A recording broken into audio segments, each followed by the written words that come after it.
इस वक्त की बड़ी और अहम जानकारी दिल्ली से इस वक्त की बड़ी खबर सामने आ रही है, जहां पर राहुल गांधी शरद पवार के आवास पहुंचे हैं। ये बड़ी जानकारी, शरद पवार से मुलाकात करने पहुंचे राहुल गांधी। दोनों नेताओं के बीच हो रही है बातचीत। ये बड़ी जानकारी आपको दे रहे हैं, जहां पर शरद पवार के आवास पर राहुल गांधी पहुंचे हैं और इस वक्त दोनों नेताओं के बीच बातचीत हो रही है। ये बड़ी जानकारी दिल्ली से इस वक्त सामने आ रही है, जहां पर राहुल गांधी शरद पवार के आवास पर पहुंचे हैं। शरद पवार से मुलाकात करने पहुंचे हैं राहुल गांधी।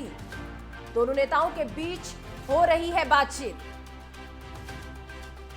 तो जिस तरीके से महाराष्ट्र में सियासी हलचल देखने को मिल रही है, उसी बीच आपको बता दें राहुल गांधी शरद पवार के आवास पहुंचे हैं। शरद पवार से मुलाकात करने पहुंचे हैं राहुल गांधी और आपको बता दें कि दोनों नेताओं के बीच इस वक्त बातचीत हो रही है। ये बड़ी जानकारी नेटवर्क 10 आप तक पहुंचा रहा है, जहां पर राहुल गांधी शरद पवार के आवास पर पहुंचे हैं।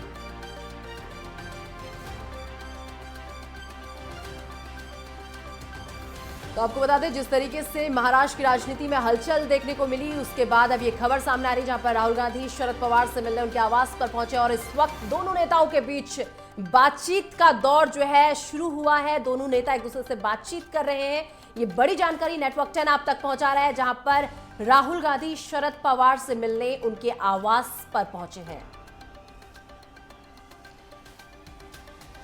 तो आपको बता दें जिस तरीके से शिवसेना में दो गुट देखने को मिल रहे थे, अब वही दो गुट एनसीपी में भी देखने को मिल रहे हैं। और अब जो बड़ी खबर सामने आ रही है वो ये खबर है कि राहुल गांधी शरद पवार से मिलने उनके आवास पर पहुंचे। ये बड़ी जानकारी, शरद पवार से मुलाकात करने पहुंचे हैं राहुल गांधी। और इस खबर में तमाम जानकारी के लिए हमारे वरिष्ठ संवाददाता राहुल चौधरी इस वक्त हमारे साथ जुड़ चुके हैं। राहुल, जिस तरीके से बात कर ली जाए, शरद पवार से मुलाकात करने राहुल गांधी पहुंचे हैं और दोनों नेताओं के बीच बातचीत हो रही, क्या मायने निकाले जा रहे हैं इस मुलाकात के?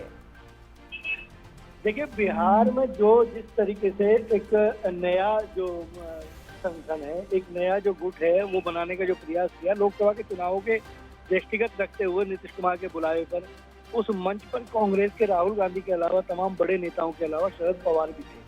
और उसका असर ये हुआ कि महाराष्ट्र में एनसीपी जो है वो दो गुटों में बट गई और उसमें तमाम तरह के जो प्रयास हैं जारी हैं। कल जिस तरीके से महाराष्ट्र में शक्ति परीक्षण हुआ, उसके बाद अब एक दावा बनता हुआ दिख रहा है कि एनसीपी आखिर किसकी एनसीपी। और ऐसी परिस्थितियों में कई बार जब हालात और परिस्थितियां राजनीति में बड़े मायने होते हैं, आज राहुल गांधी उनसे मिलने के लिए गए हैं। क्योंकि अगर बात करें हम शरद पवार की, तो शरद पवार ने अपनी राजनीति कांग्रेस के झंडे के तले शुरू की। राहुल गांधी के जो पिता हैं, उनके बहुत करीबी और बहुत भरोसेमंद नेताओं में शरद पवार रहे। शरद पवार मुख्यमंत्री बने, रक्षा मंत्री रहे, कृषि मंत्री रहे। तमाम मतलब कांग्रेस से अलग हटने के बावजूद उनका कहीं ना कहीं कांग्रेस के साथ एक जुड़ाव रहा, कांग्रेस के साथ एक लगाव रहा। और जो इस समय हालात परिस्थिति हैं, उन परिस्थितियों में ये जो मुलाकात है, इस मुलाकात के निशा यही मायने माने जा रहे हैं कि राहुल गांधी ये बताने का प्रयास कर रहे हैं कि कांग्रेस और गांधी परिवार उनके साथ खड़ा है। राजकुमार, वही बात कर ले, महाराष्ट्र में सियासी हलचल जो थी रविवार से देखनी शुरू हुई। आज महाराष्ट्र की सियासत में क्या कुछ नया देखने को मिला? आज क्या अपडेट निकलकर सामने आ रही है महाराष्ट्र की सियासत से? देखिए, महाराष्ट्र में जिस तरीके का शक्ति परीक्षण कल हुआ, उसके बाद जो हालात और परिस्थितियां वहां पे बने हैं, जिस तरीके से चाहे हम शिंदे गुट की बात कर लें, शिवसेना से अलग होकर शिंदे ने अपना गुट बनाया और वो वहाँ के मुख्यमंत्री बने। अब उप मुख्यमंत्री पवार के भतीजे अजीत पवार हैं और अजीत पवार के साथ साथ उनके साथ छगन भुजबल की बात कर लें और तमाम बड़े नेताओं की बात कर लें, तो वो कहीं ना कहीं वहाँ पे एनसीपी जो है वो कमजोर होती हुई दिख रही है। लेकिन आज जो घटनाक्रम है, आज बिल्कुल महाराष्ट्र शांत रहा, जबकि क्योंकि शरद पवार इस समय दिल्ली में जो आए हैं, वो चुनाव आयोग के सामने एक एप्लीकेशन देंगे, एक दावा पेश करेंगे कि जो एनसीपी है वो एनसीपी पर असली अधिकार उन्हीं का है। इस समय महाराष्ट्र की राजनीति जो है वो भी कहीं ना कहीं अभी दो खेमों में बंटती हुई दिख रही है। अब सभी की नजर चुनाव आयोग के उस फैसले पर है कि आखिर एनसीपी का झंडा, एनसीपी की वो घड़ी, जो एनसीपी के निशान है, वो शरद पवार को मिलते हैं या अजीत पवार को, ये देखना बड़ा दिलचस्प होगा।